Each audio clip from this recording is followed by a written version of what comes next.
বাবা মা ব্রাহ্মণ ছেলেরাও থাকতো, আবার অনেকে বাড়িতে দুর্গাপূজা হয় অথবা পাশের বাড়িতে হয়, এত বছর করে আসছে, কাউকেই যেতে দেওয়া হয় না। কারণ প্রথমেই রুলস রেগুলেশনে করা হয় যে তুমি এই এই জায়গাতে তুমি যেতে পারবে না, আশ্রমে থাকতে হবে। তাতে ওদের ভিতরে একটা প্রশ্ন আসে, কেন যেতে পারবো না? তখন বলা হয় তুমি 2টি বছর পাবে, 2টি বছরের মধ্যে তুমি একটা আদর্শ তুমি দেখতে পাবে।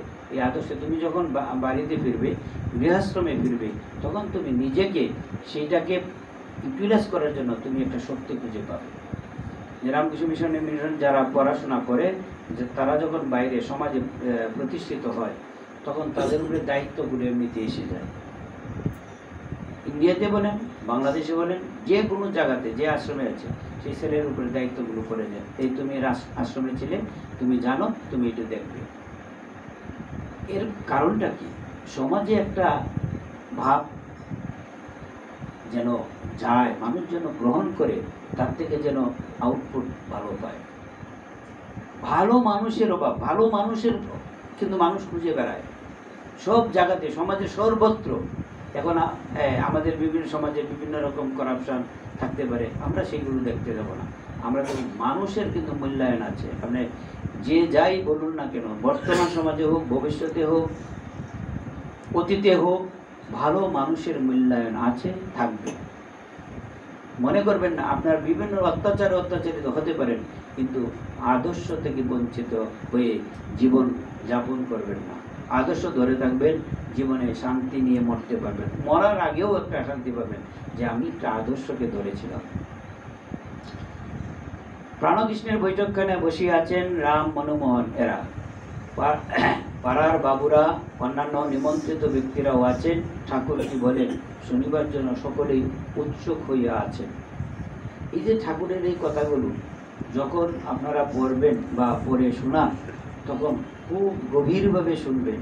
কারণ কানে কিন্তু আমাদের বিষয়ের এত বেশি কথা শুনি, তখন আর এই কথাগুলো ভিতরে প্রবেশ করে না। শুনছেন, বডি আপনার এখানে, মাইন্ড কিন্তু নেই। বডি এবং মাইন্ড একসাথে সংযোগ করে যখন কথাগুলো শ্রবণ করবেন, তখন অল্পতেই কাজ হবে জীবনে। আমি এক বাড়িতে গিয়েছি, আমার সাথে ছিল অরুণ তালুকদার, জ্ঞানচন্দ্র রায়, দুইজন, আরও কেউ বোধহয় ছিল। এইবারই সিলেটের ঘটনা। তো আমি একজনকে বললাম যে আপনার বাড়িতে, আমার পাশে ছবিটা ছিল, ঠাকুরের একটা ছবি ছিল, স্বামীজির একটা ছবি ছিল। ঠাকুরমা স্বামীজির তিনটা একটা ছবি, আর স্বামীজির একটা ছবি বলে। তাই বললাম ছবিটা নষ্ট হয়ে গেছে। খুব ভালো করে শুনবেন, কিন্তু এই যে অবস্থা আপনাদেরও আছে, আমি প্রত্যক্ষ আপনার জীবনে মিলিয়ে নিতে পারবেন। ছবি দুইটা আছে, তো আমি বললাম এই ছবিটা নষ্ট হয়ে গেছে, কিছু মনে করবেন না, এই ছবিটা কিন্তু না রাখলে ভালো। কারণ এই ড্রয়িং রুমে মানুষজন আসে, দেখে যে ঠাকুরকে এরকম। আমি কিন্তু আবার ওই বাড়ি যে গেছি না, আসনটা একটু দেখতে ইচ্ছা হতো। আগেও দেখতাম, এখনও দেখেছি, এবারেও দেখেছি। তাই আমি তো আসনে যাই নাই, তার ঘরেই, মানে উনি বোধহয় গৃহকর্তা অসুস্থ ছিল খুব সম্ভব। সে বলছে আমি তো এমনিতে, আমি তো জানি না আসলে গৃহকর্তার সাথে বাড়ির কর্ত্রীর মার সাথে কি সম্পর্ক, তা তো আমার জানা নেই। আমি মানেই প্রথমে গেছি। তা আমি বললাম যে ছবি দুইটা না রাখলে ভালো।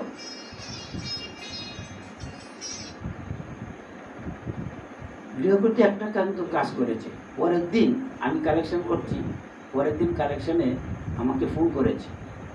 ফোন করে বলছে মহারাজ আপনার কথা অনুযায়ী আমি ছবি দুটো ছড়িয়ে দিয়েছি।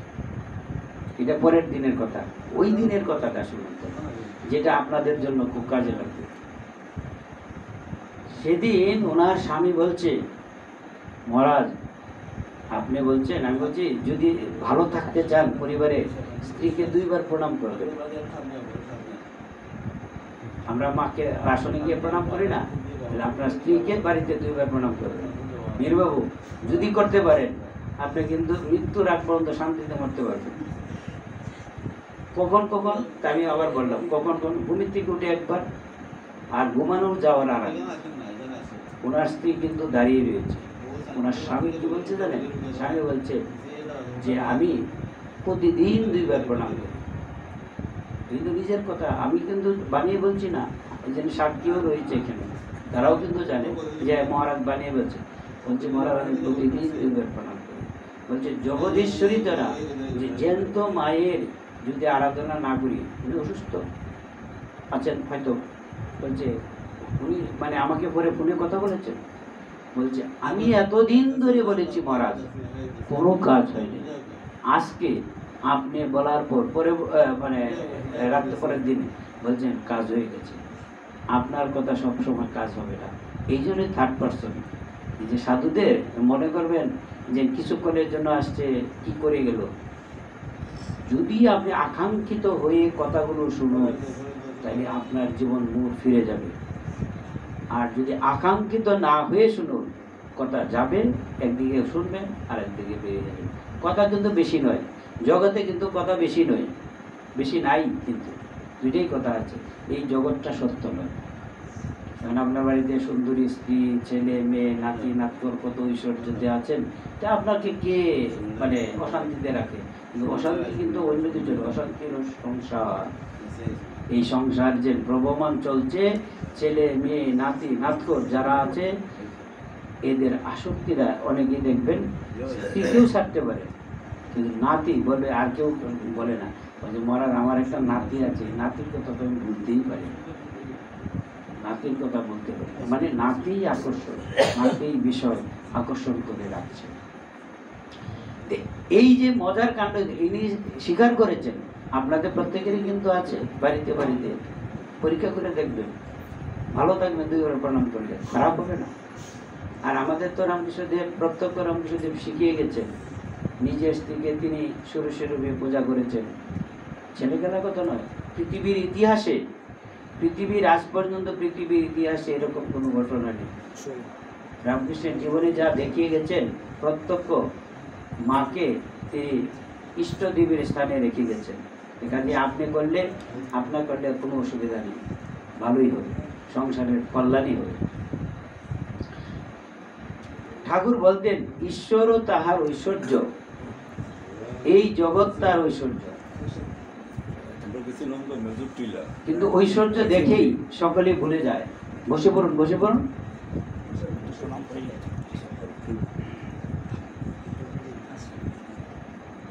ঐশ্বর্য দেখেই সকলে ভুলে যায়, যার ঐশ্বর্য তাকে খুঁজে না। ভোগ করতে সকলে যায়, কিন্তু দুঃখ অশান্তি বেশি। সংসার যেন বিশালাক্ষীর দহ, নৌকা দহে একবার পড়লে আর রক্ষা নেই।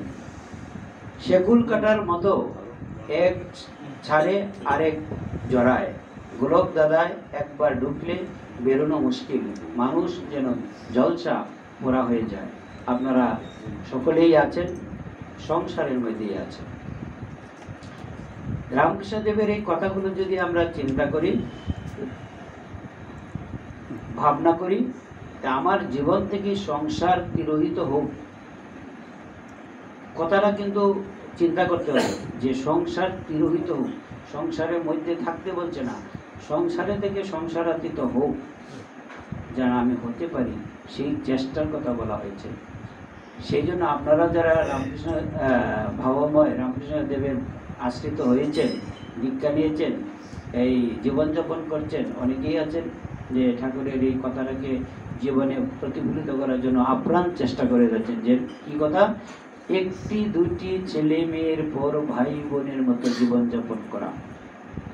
কথাটাকে যদি কেউ গ্রহণ করতে পারে, দীক্ষিত অদীক্ষিতর কোনো কথা নয়, কারণ ঠাকুরের বাণী সীমাবদ্ধতা নয়, অপার ও অসীম, সকলের জন্য।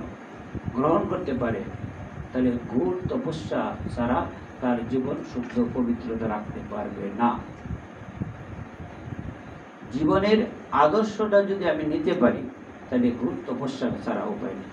আপনি মনে করেন একটি দুটি ছেলে মেয়ের বিয়ের পর 4-5 বছরই ধরলাম, 4-5 বছরের মধ্যে একটি দুটি বাচ্চা মোটামুটি হয়ে যায়। তো একটি দুটি ছেলে মেয়ের পর ভাই বোনের মধ্যে জীবনযাপন করার এই যে ঠাকুরের এই যে আদর্শ কথাটা দিয়েছেন, তাকে পরে দেখুন না কত রকম করে আপনার জীবনটাকে ধরে রাখতে পারে। মুখের কথা অনেক কঠিন বিষয়।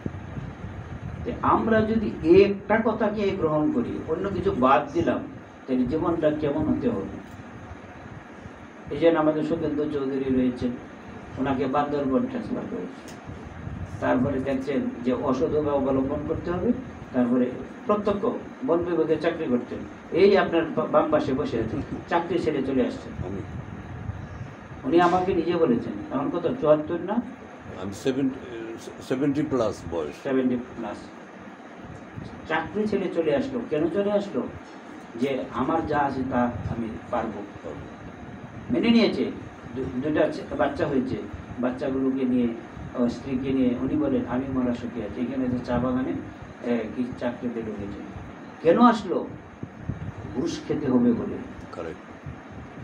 জীবন বিপন্ন হয়ে যাবে, আর সাইন না করলে, তুমি খাও আর না খাও, কাগজে সাইন না করলে মাল যাবে না, কাজে মেরে ফেলবে। কোনটা নেবে, কোনটা নেবে না? তাহলে আমাদের এই জীবন চলার পথে বেশি টাকার প্রয়োজন নেই। একটা কথা মনে রাখবেন, আপনারা ব্যবসা বাণিজ্য করতে পারেন, বিভিন্ন কাজকর্মে থাকতে পারেন, আমি সেই দিকেও যাচ্ছি না, কিন্তু একটা জিনিস ভাববেন, জীবনে বেশি টাকার প্রয়োজন নেই বাঁচার জন্য। আপনার যদি ব্যক্তিত্ব থাকে, আপনার বাড়িতে গেলে দেখবেন স্ত্রী দরজায় অপেক্ষা করবে আপনার জন্য, আপনার মা জেগে বসে থাকবে, কিন্তু আপনি অগাধ টাকার মালিক, দেখবেন ব্যক্তিত্ব নেই, আপনাকে খুঁজবে না। বাড়িতে যদি স্ত্রী দরজাটা না খুলে দেয়, সন্তান যদি অপেক্ষা না করে, এর মতো আর নরক আর নাই। যে বাড়িতে, আমি জানি না, আমি উদাহরণটা বলে দিলাম, সেই বাড়ি কিন্তু নরকে পরিণত হয়েছে। আপনি যত টাকা উপার্জন করেন কোনো দাম নেই। রামকৃষ্ণদেব কিন্তু আদর্শটা থেকে বিচ্যুত হতে বলেননি। টাকা উপার্জন বলছে সৎভাবে উপার্জন করবে, কিন্তু বিচ্যুত হয়ে নয়। এই কথাবৃদের মানে শুধু খালি পড়লে হবে না, এটার আদর্শটাকে গ্রহণ করতে হবে। আর নিজের জীবনে করলে হবে কি, পরিবারটা ভালো থাকবে। আপনি সমাজের মধ্যে আপনাকে দেখাবে যে অমুক বাবু অমুক অফিসে চাকরি করতেন, এখন এই রাস্তা দিয়ে হেঁটে যাচ্ছে, দেখবেন। আমি চাঁপাইনবাবগঞ্জে আমি যেতাম, শ্যাম চট্টোপাধ্যায় একজন শিক্ষক ছিলেন, আমাদের রামকৃষ্ণ মিশনের সভাপতি ছিলেন, সেইভাবে আমি চিনি। উনি 2 কিলোমিটার দূরে থেকে যখন স্কুলে আসতেন, খালি পায়ে আসতেন, বেদ থাকতো, একটা জালি বেদ, ওই এলাকার লোকে বলেছে। যখন উনি স্কুলের পথে রাস্তায় বাড়ি থেকে বেরিয়েছে, রাস্তায় কবরে স্যার আসতেছে, স্যার আসতেছে, স্যার আসতেছে। উনি কোর্টে যেতেন, কোনো কাজে যদি কোর্টে যেতেন, কোর্টের জজ পর্যন্ত দাঁড়িয়ে তাকে সম্মান করতো, তার চরিত্রের জন্য, ব্যক্তিত্বের জন্য। আপনারা এটা মনে রাখবেন, আমি রামকৃষ্ণ মিশনের ভক্ত, আমার জীবনের ব্যক্তিত্ব গড়ে উঠুক। আমি কি করেছি না করেছি, যেন বলেন দীক্ষা যখন নেওয়া হয় তখন একটা পুষ্পাঞ্জলি দেওয়া হয়। যারা দীক্ষা নিয়েছেন শুনে থাকবেন বা দেখে থাকবেন, যে একটা পুষ্পাঞ্জলি দেওয়া হয় ঠাকুরদের চরণে, বলে তুমি যা করেছো ইহকাল পরকাল সব কিছু তাকে অর্পণ করো। এটা কিন্তু বিরাট ব্যাপার। আপনি মুখে বলছেন, কিন্তু আমি মনে প্রাণে বলছেন না, না বলছেন সেটা তো আমি বলবো না। বলছে এই জন্য বলছে পুষ্পাঞ্জলি দাও, পুষ্পাঞ্জলি দিয়ে তার কাছে সারেন্ডার করো, জীবনকে নতুন করে একটা রূপ দাও। এই রূপ দেওয়ার জন্য কিন্তু রামকৃষ্ণদেব দাঁড়িয়ে রয়েছেন, গ্রহণ করার জন্য। অনেকেই বলে দেখবেন প্রণাম করার সময় বলে মহারাজ আশীর্বাদ করবেন। আমি ব্যক্তিগতভাবে বলি যে আশীর্বাদ ঠাকুর করার জন্য বসে আছেন, 2টা হাত বেলের মধ্যে দেখবেন, ছবিটার মধ্যে রয়েছে না, প্রতিকৃতির মধ্যে, এখানেও ছবির মধ্যে 2টা হাত রয়েছে, তিনি আশীর্বাদ করার জন্য বসে আছেন। আমরা কি করব? আমরা তোমার জন্য প্রার্থনা করব, তোমার মঙ্গল। আজকে যার গৃহে আমরা পদার্পণ করেছি, আপনারা এসেছেন ঠাকুরের ভক্ত হিসেবে, সকলেই প্রার্থনা করবে। প্রার্থনার একটা অমোঘ ফল আছে, এটা ভাবতে পারবেন না যে কি হতে পারে। দিনকে রাত হতে পারে, রাতকে দিন হতে পারে। কালকে মানে আজকে তো কালকে একজন মুমূর্ষু রোগীর আইসিইউতে আছে, তার ছেলে গিয়েছে, তার স্ত্রী গিয়েছে, তার মেয়ে গিয়েছে, নিশ্চয়ই মারা যায় নাই।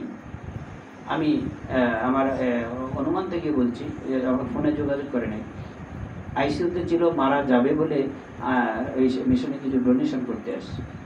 তাই আমি বলছি যে এই অবস্থায় তো এমনটা টাকা পয়সা আপনাদের দরকার আছে, না দিলেই পারবে। বলছে না, ঠাকুরকে কিছু দিয়ে প্রণাম করে যায়। ঠাকুর যা বললাম যে প্রার্থনা করে যান, যা করা দরকার ঠাকুর ঠিকই করবে। মারা গেলে ফোন আসতো, তাই আমার ধারণা সে মারা যায়নি। ঠাকুর তার মঙ্গল করেছেন, বাঁচিয়ে রাখছেন, ছেলেমেয়েরা আরও তাকে পাবে, আস্বাদন করতে হবে। একটা পরিবারের একটা মানুষের মৃত্যু একটা পরিবারকে শ্বাস করে দেয়। একটা পরিবারের একটা মানুষের, একটা মা, একটা বাবা, এটা শুধু শব্দ নয়, একটা পরিবারের এসেট। তাদের মাধ্যমে ঈশ্বরের এই কাজ কর্ম করার সুযোগটুকু আমরা পেয়েছি, এই জীবনে আমরা পেয়েছি। কেউ কিন্তু বাবা মা ছাড়া আমরা জগতে আসিনি। আর এই জগতে দেখবেন এখন আর একটা সমস্যা দাঁড়িয়েছে, আপনাদের সকলেরই জানা, পরিবার খণ্ড খণ্ড হয়ে যাচ্ছে, আলাদা আলাদা জীবনযাপন করছে।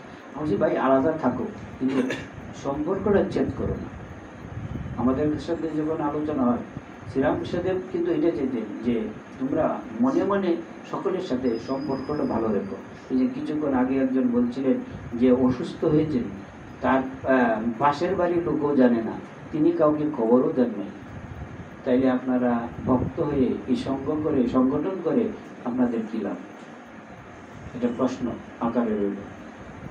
সংগঠন করেন, সম্পৃক্ততা বাড়ান, নিজেদের শ্রদ্ধাবোধ বাড়ান, ভালোবাসা বাড়ান।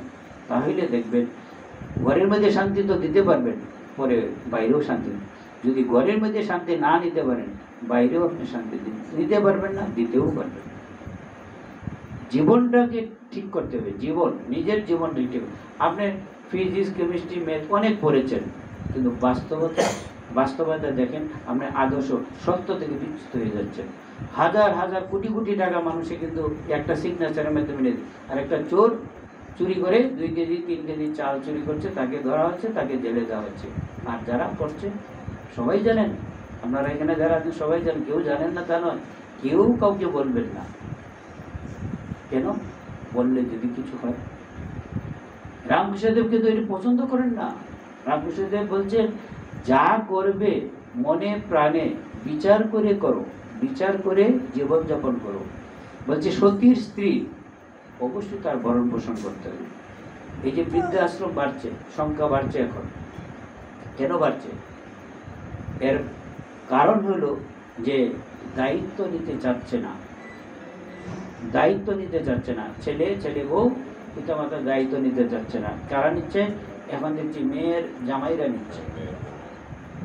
একজন আরেকজন মেয়ের জামাইরা বেশি সাপোর্ট দিচ্ছে সংসারে। আমাকে একজন কয়েকদিন আগে একজন প্রশ্ন করছে, মহারাজ শ্বশুরবাড়ির লোকটা যদি সেবা করে তাহলে শিবজ্ঞানে জীব সেবা হবে না? আমি হবে। শিবজ্ঞানে জীব সেবা তো এটা সহজ তত্ত্ব নয়, শিব দৃষ্টিতে নিতে পারলে, কিন্তু মায়ায় করে যদি করে আর দয়ায় করে যদি না করে, শ্বশুরবাড়ির লোক করছে মায়ায় করে, দয়া ঠাকুরটা সর্বভূতে সেই সেবাটা যদি তার ভিতরে না আসে তাহলে তো শিবজ্ঞানে জীব সেবা হবে না। সর্বভূতেষু মাতৃরূপেই না সংস্থিতা, আমার ঘরের মা আছেন না, সর্বভূতেই তিনি মা আছেন, বিরাজ করছেন। এই ভাবনাটুকু নিতে হবে, সেই চিন্তাটুকু নিতে হবে। সেই চিন্তাটুকু নিয়ে পরিবার জীবনযাপন করলে তখন জীবনের মূল্যবোধ, মানে মানবিকতার মূল্যবোধ যদি না থাকে, এই জীবনে শান্তি নেই। যাদের সাথে মোবাইলগুলো আছে, আমার বলার আগেই উচিত ছিল, তাদের মোবাইলগুলোকে সাইলেন্ট করুন। আপনারা এত গুরুত্ব দিচ্ছেন কেন? আর একটু পরে করুন না, আধা ঘন্টা পরে করুন। এত গুরুত্ব দিচ্ছেন কেন? জীবন তো হবেই, মৃত্যু অবধারিত, কতক্ষণ আর থাকবেন এখানে, এর মধ্যে আর মোবাইলটা ইউজ করবেন না। ধন্যবাদ।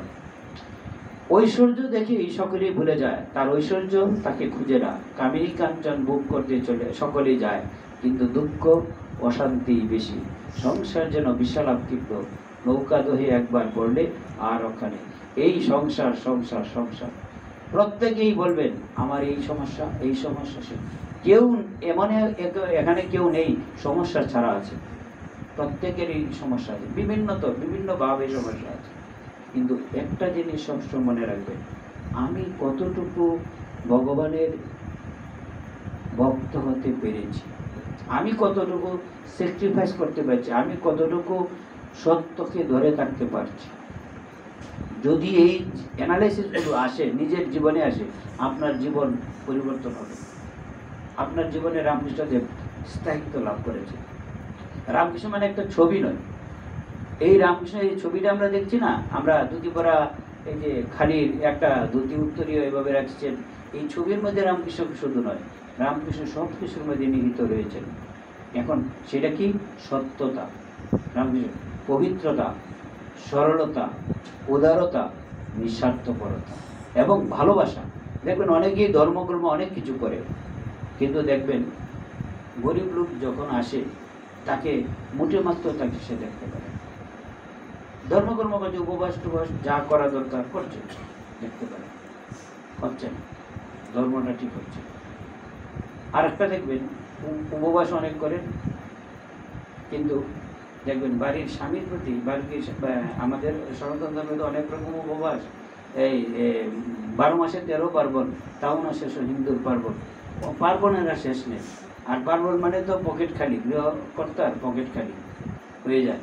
মানে এই ব্রত সেই ব্রত দিতে হবে, বিপদনাশিনী থেকে মঙ্গলচণ্ডী থেকে ধরে প্রতিদিনেই আছে। কিন্তু একটা জিনিস, স্বামী সেবাটা যেন ঠিক হয়। আমি অনেক জায়গায় গেছি, এই বয়স তো কম হয় নাই, রামকৃষ্ণ মিশনে প্রায় 32 বছর পার হয়ে গেছে। এক বাড়িতে গেছি, তখন দিনাজপুরে ছিলাম। গৃহকর্তার বয়স 70, তিনি একটা মন্দিরের পূজারী, অনেক সম্মান করে আমাকে নিয়ে গেল। তার স্ত্রী তাকে মাছ রান্না করে দিবে না, মাছ যদি খায় সে বিছনায় ঘুমাতে পারবে না। এটি আমি শুনলাম, আমি তার বাড়িতে গেছি। তারপরে আমি বললাম যে সনাতন ধর্মে যে রীতি আছে, তখন আমি ব্রহ্মচারী, অনেক বছর আগের ঘটনা, তাই বলছি যে স্বামী সেবাতেই তার সব কিছু লাভ হয়। আমার থেকে কিন্তু অনেক বয়স তখন, কিন্তু একটা জিনিস লক্ষ্য করলাম, বাড়ির মা, আমি বলার পরে আমি তো এই যে দুর্গাপূজার আগে যাই, আবার ঠাকুর উৎসবে যাই, যেমন সিলেটে, আবার জানুয়ারি মাসের থেকে আবার শুরু হবে, ফেব্রুয়ারি 28 তারিখ পর্যন্ত উৎসব। এইরকম সময় মানে দুর্গাপূজার ঘটনা, ঠাকুর উৎসবে আবার গেছি, তখন শুনছি গিয়ে যে স্বামীর সাথে দেখা হলো। তখন স্বামী বলছে, মহারাজ আমার এমন একটা উপকার আপনি করে দিয়ে গেলেন, মাছ আমি রান্না করে দিচ্ছে, মাছ আমি খেতে পাচ্ছি। দেখেন কীরকম একটা মন্দিরের পূজারী এতদিন ধরে সে মাছ খেতে পারেন, কতটুকু মানে কষ্টে আছে, কিন্তু স্বামী তো স্ত্রীকে কিছু করতে পারছে না। আমরা কি করে এলাম? আমি বললাম যে দেখুন, আপনার স্বামী সেবা দিয়ে মুক্তি হবে, আপনার কোনো কিছু সেবা দরকার নেই, স্বামী সেবা দিয়ে আপনার মুক্তি হবে, হবে মারা হবে। আমি জাস্ট জোর দিয়ে দিলাম, আর কিছুই না। আমি বললাম যে আপনি আসবেন, আশ্রমে আসবেন, আমি দুটি যা লাগে আপনাকে আমি দিয়ে দেবো। আর স্ত্রীকে বললাম আমি কিন্তু আবার খবর দেব। তারপরে তো মোবাইল এসে গেল। এখন মোবাইলে যে ওই বাড়িতে গেলাম, ছবি পাল্টানোর কথা, ওই নিজেই আমি বলছি আমি কিন্তু ফোনে খবর নেব। আমার একটা অভ্যাস কিন্তু আছে, আমি যখন যার বাড়িতে যাই, আসনটা দেখি ঠিক নাই, তখন আমি বলি আমি কিন্তু মোবাইল নাম্বার নিয়ে যাচ্ছি, আপনার যতক্ষণ পর্যন্ত ঠিক না করবেন ততক্ষণ পর্যন্ত আপনার বাড়িতে কিন্তু আমি আসবো না। আর একটা ঘটনা এখানে আছে, এই সিলেটে এক বাড়িতে গেছি, 2 তলা বাড়ি না 3 তলা, বলুন বাবু, 3 তলা, সাক্ষী কিন্তু আমি রাখছি। আপনারা বলবেন যে মহারাজ বুঝে ভুল মেরে যাচ্ছে, না, 3 তলায় গেছি, 4টা রুম, বড় বড় রুম, এগুলো আপনাদের কাজে লাগবে। আমি আমাদের বসালো, ড্রয়িং রুমে বসালো, ফ্যানের বাতাস আমরা খাচ্ছি। আমি বললাম যে আপনার বাড়িতে একটু ঠাকুর ঘরটাকে দেখে আসি। বলছে মহারাজ ঠাকুর আমার আছে। আমি কোথায় আছি? প্রচণ্ড গরম, মানে ছাতা আছে, ছাতা ধরে ধরে আমরা যাচ্ছি। তো আমি বললাম আমি ঠাকুরটা আমি দেখি, আসনটাকে দেখে আসি। প্রচণ্ড এত বারান্দায় ঠাকুরকে রেখে দিয়েছি, বুঝলেন? কোনো কিন্তু প্রোটেকশন নেই, কোনো এই যে গ্রিল আছে, গ্রিলের কোনো প্রোটেকশন নেই, কোনো গ্লাস নেই, কোনো ফ্যান নেই, ঠাকুরের আসলে কোনো ফুল নেই, কোনো কিছু নেই। মহিলা কিন্তু খুব ধার্মিক মনে করে নিজেকে, আমি নাম ছাড়া ঘটনা বলবো, কিন্তু আমি কাউকে নাম বলে হেয় প্রতিপন্ন করা পড়ে, সাক্ষী তো রয়ে গেছে। তে আমি বললাম যে আপনার বাড়িতে 4টা রুম, ঠাকুরের এখানে স্থান নেই, ছায়ার মধ্যে ঠাকুরের স্থান নেই।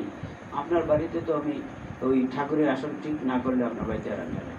আমাকে খাওয়াবে বলছি, রান্না করবে। আমি বলছি, রান্নাও করা দরকার নেই, আমার খাওয়াও দরকার নেই।